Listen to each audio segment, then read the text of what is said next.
Right. Have you got that photograph, Kent, I sent you of the guard with his Illuminati tattoo? The God and his Illuminati tattoo, yeah. Have you got that photo? Yep, I sent you it. Do you want to get it up on the screen? Just stick it to your camera, if you can, please. Save me looking.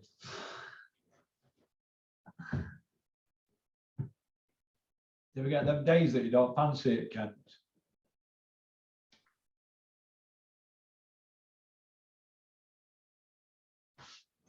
No, get the tattoo. Hang on a minute. Did I send you a close-up of the tattoo? Yeah, got it. I'm trying. Yeah, there you go.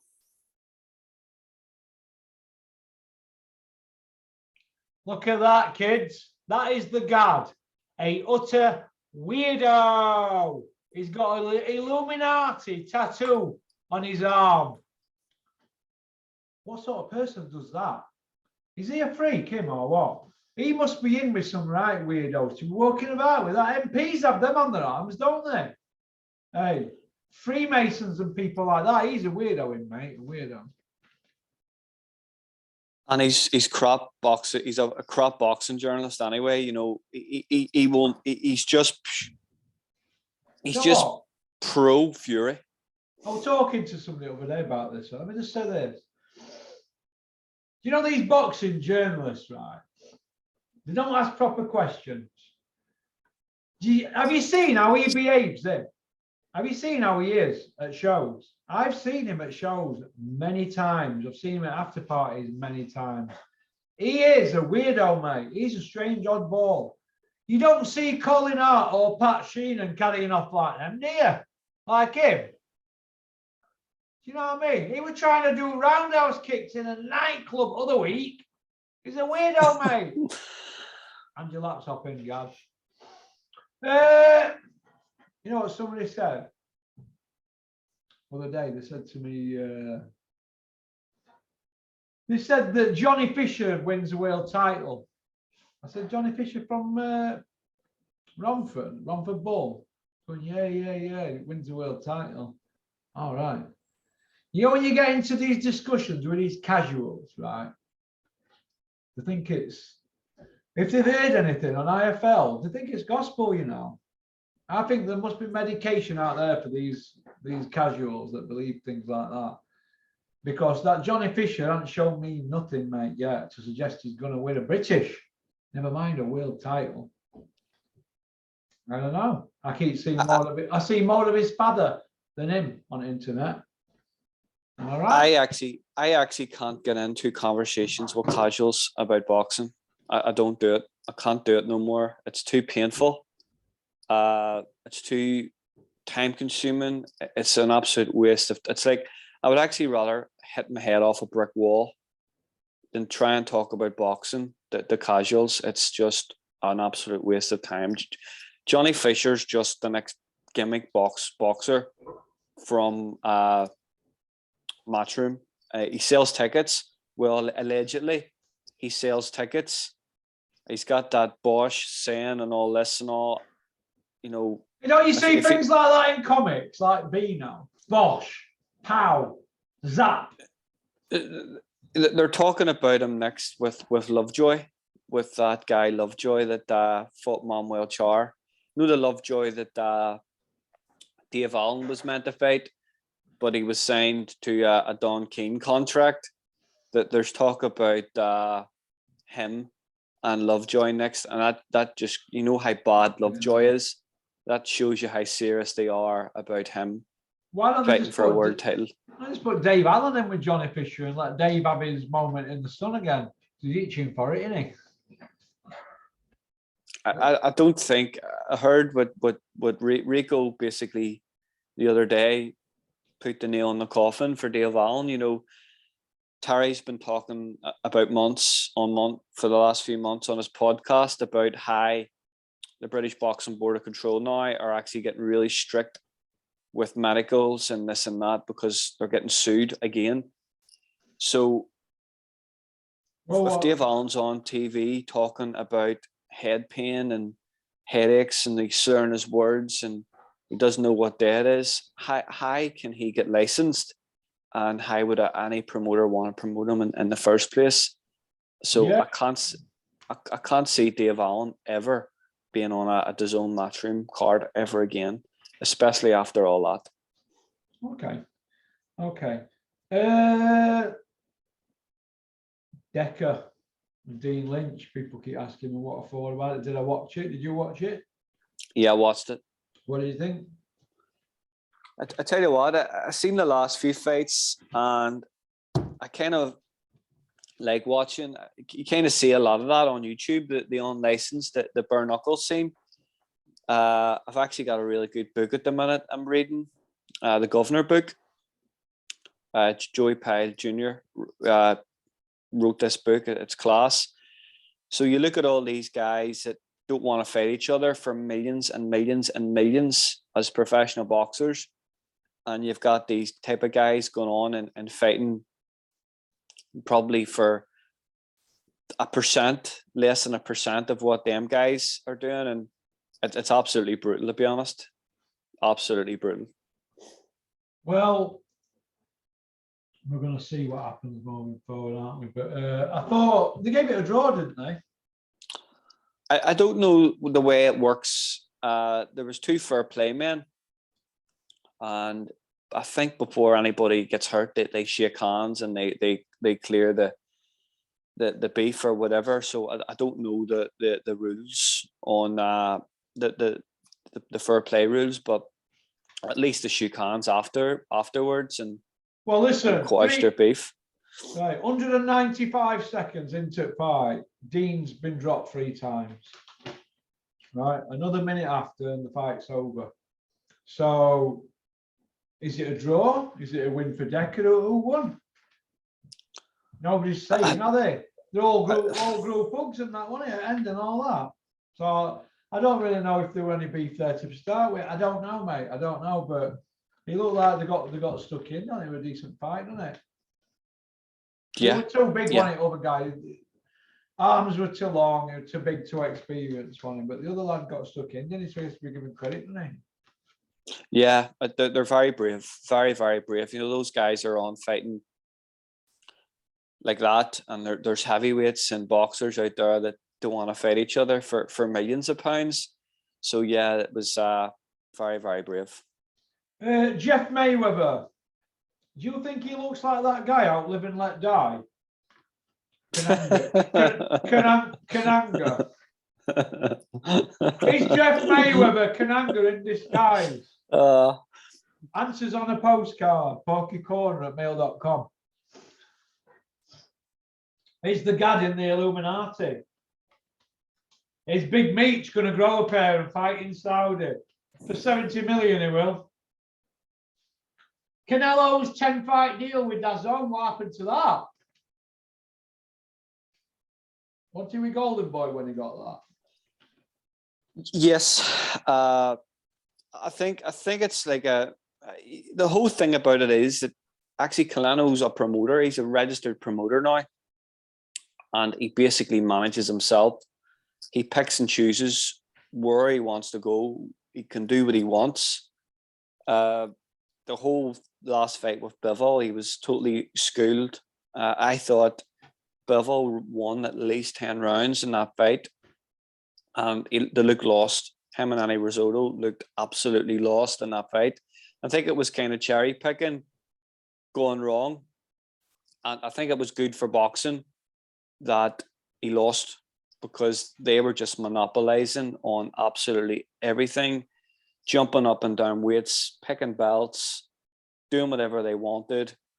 And I'm glad he was beat. This next fight against, it was always going to happen, wasn't it? They were always going to go that Triple G route. It's probably Triple G's last fight, considering his last performance. So, you know, Canelo's going to have another 20 fights probably. Does he swerve Bivol? I think he does. I don't think he. I think he does. I think he does. You watch that fight. Is there anything in? Is there any indication into that fight and any indication in his style that in his locker that suggests that he beats Bivol? How does he do it? No, there wasn't. But what you mentioned that. I have seen some fights over years where I've kind of thought people figure people out. You see, a lot of people in the industry said Vladimir figured Fury out, didn't they, after round 10 in the first fight? And Fury wouldn't take the rematch, would he? Because Vladimir worked him out, didn't he, towards end? Because he ran, didn't he, Tyson, running for his life at end, running. But the job had done. Tyson picked his pocket, a masterful boxer. But I think that some fighters tend to work people out over the fight. You know what I mean? You can't work them out over a few rounds, but if you work them out over the fight, you can make adjustments, can't you, for rematch? I don't think Canelo can make adjustments for this guy because I think he's just too big. We have weight divisions for a reason, don't we? Because they're not superheroes fighters. He's not like heavy, easy, but they managed to get Kovalev and proved to us that they were, weren't they? Didn't they? But Kovalev was gone, wasn't he? It just goes to show you the amount of crap out there in the media. You know, you look at the boxing media, you know, Five Live, our Talk Sport were on posting that Canelo was going to go up and fight heavyweight and fight Usyk, and there was clips of him sparring heavyweights in the gym, probably body sparring, that they probably weren't really hitting each other, and they took out of that they thought that Canelo was good enough to go up and fight at heavyweight. It just goes to show you what absolute crap there is out there on the. Yeah. I think even Addy was posting it, and the Zone had been posting stuff on their on their Zone channel. Arslicker from YouTube. Yeah, him. Boxing with AJ. I've gone off him. He's become a bit of a ringer, bit of a rimmer, mate. I've gone off him. I used to like him. AJ, you're a rimmer. Well, let's have a look. Right, DAZN on their website. It says they've got rising stars as Ben Whittaker and Dereck Chisora and Mickey Hatton's son. Why is Dereck Chisora a rising star at DAZN when he's 40 next year? He's 12 losses, Russell. Am I a lollipop or something? Why is Chisora even at top of his game after 12 losses? He's 12 losses. I've been told Chisora hangs around with Joshua a lot now. He used to hang around with Tyson Fury a lot. And they were always saying, when we're having a trilogy, they wanted money. Now he's hanging around Joshua. This is what I can see. I'm going to throw a curveball to you here. He's going to fight Chisora next year. Joshua, after Usyk does him. I'm going to go out and say it now, Ken. He fights Joshua next year, Chisora. If not, why is Chisora hanging around him like a bad smell?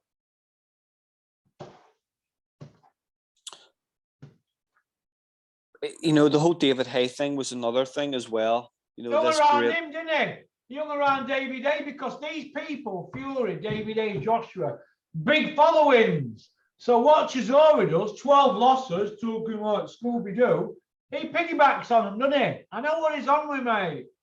Chisora, you're a piggybacker, you little piggyback. What they'll probably do is when Usyk bashes up AJ, he's still got that fight deal. He'll just go on the road. They'll do like I could see him fighting somebody like Zia Zhang in Asia, possibly a domestic fight against Del Boy, somewhere in Europe again. Just as you say, go on like this a world tour, just a cash grab. If Chisora beats Pula, you're going to hear Chisora and AJ.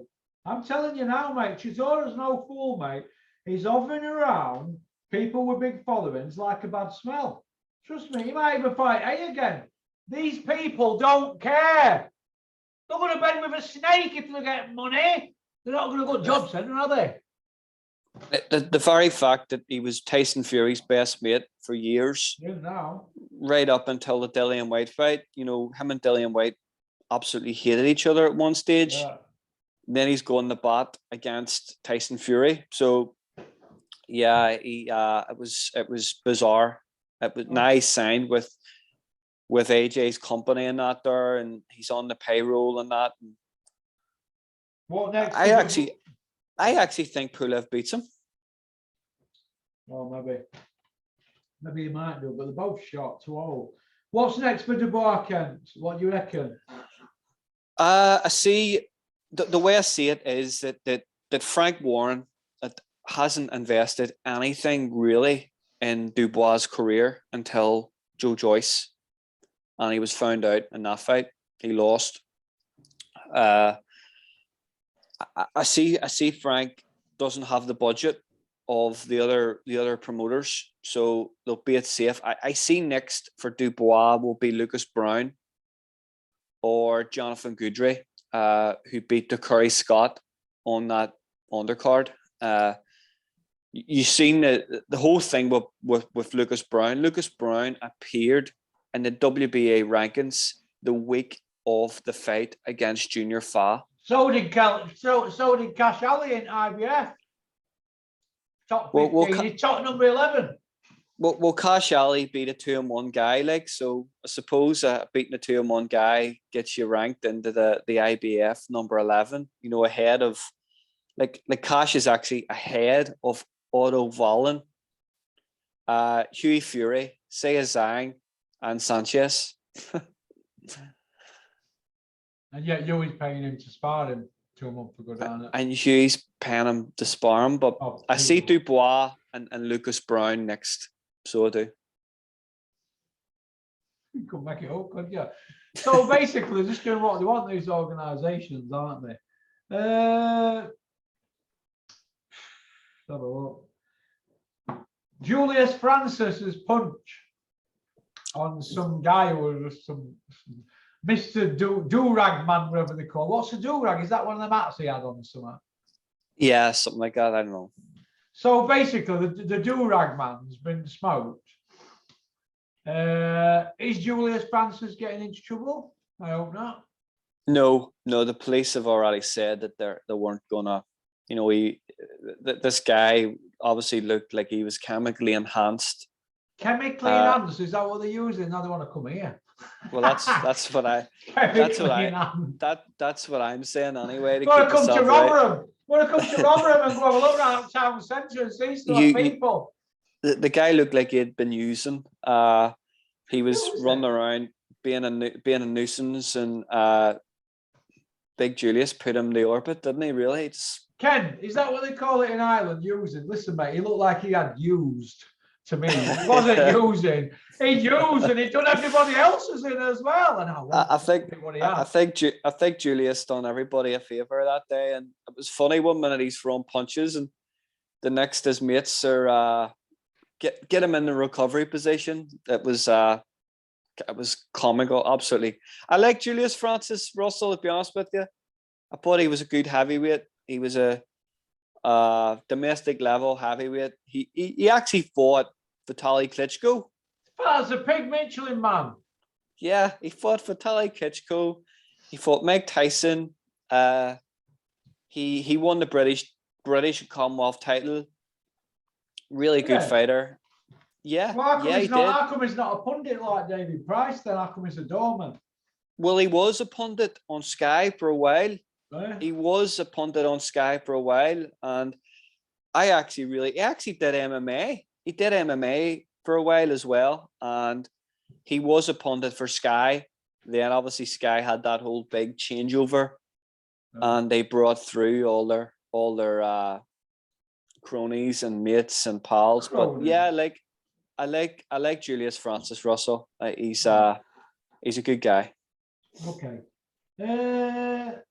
Last two questions then. Is Bean going too far with his Beanism? The one-liners who are coming out, he says, "Oh, you only signed because of Ben Shalom's good looks and this and that." I'm like a father figure to him, an uncle and a big brother rolled into one. Bean, crawl out at Ben Shalom's ringer. It's embarrassing. Do you think Bean's banter and one-liners, the average man in the street don't get his banter, does it? No. The Bean lingo, the Bean. The beanism. People don't get it, do they? I think he's just in bean mode. Is that when he goes into full-on bean mode? It's like John mode. John goes into John mode, and Bean goes into Bean mode. And John goes into pop, pop, bang mode, doesn't he? Pop, pop, bang. And talking about Sky, what is going on with Fraser Clark's career? What's going on? He broke his hand, didn't he? Like, where is his career going?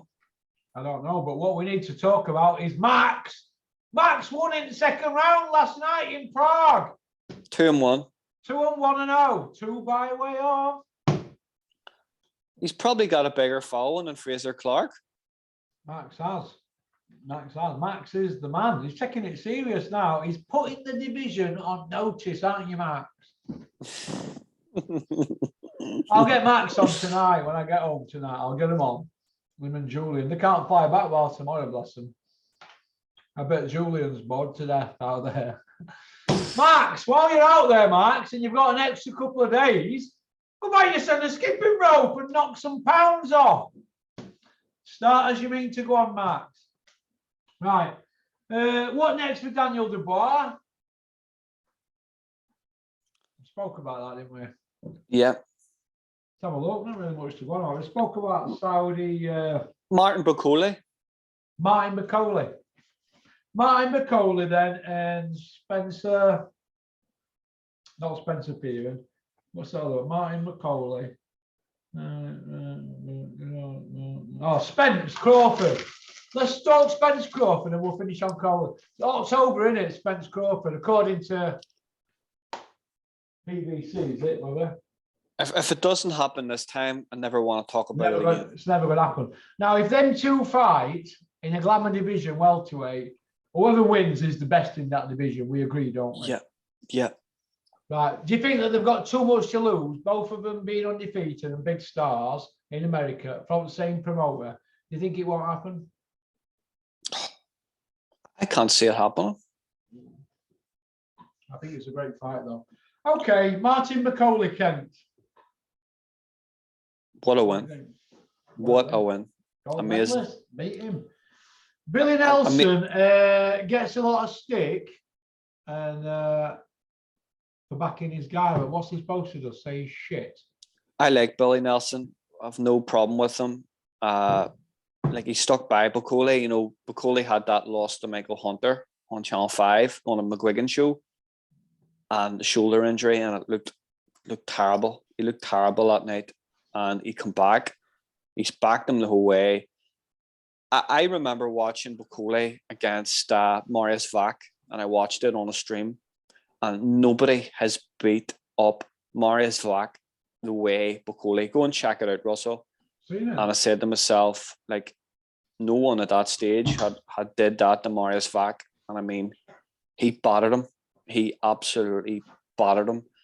And from that, and we've always been hearing the sparring stories about Bakole up at EIS, and he gets the better of weight, and he sparred Joshua, and he sparred everyone, and he's really hard work.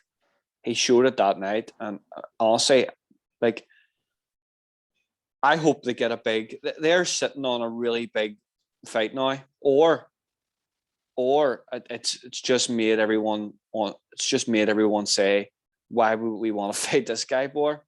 He's too dangerous. So it could either work out both ways. But what a win! Absolutely incredible win from Martin Bakole and Billy Nelson.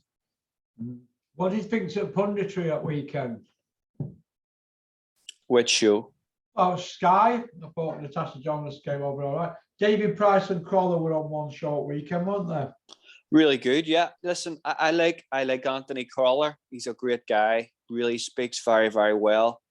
Natasha Jonas is the face of Sky now. Well, she should be. I think we need to see. I think we need to see less of Macklin and Bean. And Anna Woolhouse. We need to see Anna Woolhouse. We need to see these boxing people coming through. We need Jane Couch on there, don't we? Jane Couch. We need educated boxing people that's gonna educate the viewers, not not this rhetoric. It's You know what I can't work out that? Why they don't get somebody like Jamie Moore and Ryan Rhodes on there? A good fight. They were working for Sky at one stage. Why? So I've never, you don't hear any scandal about them. They're proper fighters. Jamie Moore were the fighters fight, wasn't it? And so were Ryan Rhodes, in my opinion. Why don't they let them have slots on Sky? Johnny Nelson's up there. He's Ryan Rhodes' mate. He should from Ingleton. Johnny should be getting Ryan Rhodes a job. Well, it was Johnny. It was Johnny that was jumping in Ryan Rhodes and Nas's coattails anyway to get where he was in the first place. I remember back in the day, Nazim Hamid and Ryan Rhodes couldn't go for a piss. We're having to check for Johnny Nelson. Fucking hell, Johnny's here. Fucking put it away quick. Do you know what I mean? And why aren't they getting Ryan a job there at Sky? Or some other lads from that gym? What happened to Pelly Reid? Do you remember him? Pelly Reid? I seen Pelly Reid sparring, and what a puncher he was. What a puncher, Pelly Reid. Who was it? Pelly Reid. Was he not? They were talking about Pelly Reid for Tyson they were talking about Pelly Reid for Tyson, and they brought over Mike Tyson. Then Julius Francis beat him. Yeah, it was Julius. I think Julius Francis. Yes, it was Julius Francis beat him. Then they tried to rebuild him, and they brought over Orland Norris. Remember Terry Norris's brother, the Night Train, and he smoked him in one round. And that was Pelly Reid's. I think he come back. The Night Train. He come back and he had a few fights, but what a puncher! Well, that way sure that were Orland Norris. It was Orland Norris knocked him out. Pelly Reid, after Danny Williams fought him and beat him. Oh, what it was called the Night Train. I've heard that one before. Orland Norris. All right, I've heard somebody else being called that as well. I think they're calling Richard Riakporhe the Night Train. That's it. Yeah, Richard, or the Midnight Train or something. The Midnight Train. Yeah, I thought that was. Fucking all this about fucking trains. I thought that was Thomas the fucking Tank Engine. Fucking hell, we trains all over the place. When I heard Adam Smith talking about it, I thought he was talking about Gladys Knight. I thought that was a Gladys Knight song. Gladys Knight and the Pips. Yeah. Fucking beanism. More beanism again. Unbelievable. Bean. Never been. Baby. Weepy bean. Beanie. Of course, Stillskin. We're on to you. And that laptop in. Oh, savage on a Monday morning. More savage than Alan Babbage, eh? You know what, Ken? I've got about, it's 20 to 10. I've got about 11 hours. Pure graft on now. Pure graft! Hey, better get cracking. Better get changed and get something done. Right. Ooh, what we got here? Gaveston. Just in case. What you got planned for the rest of the day, Ken? Nothing much. The weather's actually pretty good today. Yeah. For a change. For a change. I wanted to go bed with no tipping today, but I can't. So, bills to pay. Right, Ken, listen, it's been a pleasure. I'm going to get these out for 10:30. How's about that? I'm not going to put no intros on them. So I just send them to him, don't I, Cameron? But put me an intro on and ending, a couple of pictures. I'm just going to put them straight out. We're going raw, Ken. Straight in. Straight in raw. All right, well, listen, have a great week, Kent. Peace out and give your mum my best. All right? Peace out. Take care. Cheers, Kent. Bye-bye.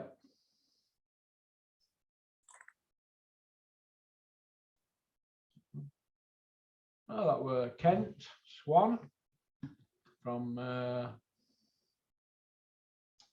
Belfast in Northern Ireland. It's on my bucket list. I'd like to go there. I like Cork. I was looking at Cork the other day. That looks a nice area of Ireland, doesn't it? There was something else I wanted to ask. I don't know whether to do a weapon at week. Somebody was saying to me over there, yeah, weapon at week is getting a bit shit, so I might shelf weapon at week for a bit. But with that GAD Illuminati thing, God, that's weapon behaviour, that, isn't it? But no doubt, GAD will make up for it with helmet votes, because we've had a few this morning. You know, and we had an Illuminati tattoo on arm. What's all that about? Utter weirdo, little goonies. That's about it. All right. Big shout out to my mate in Frank. My mate in Frank, my mate in Berry. Peace out. Some Grafton.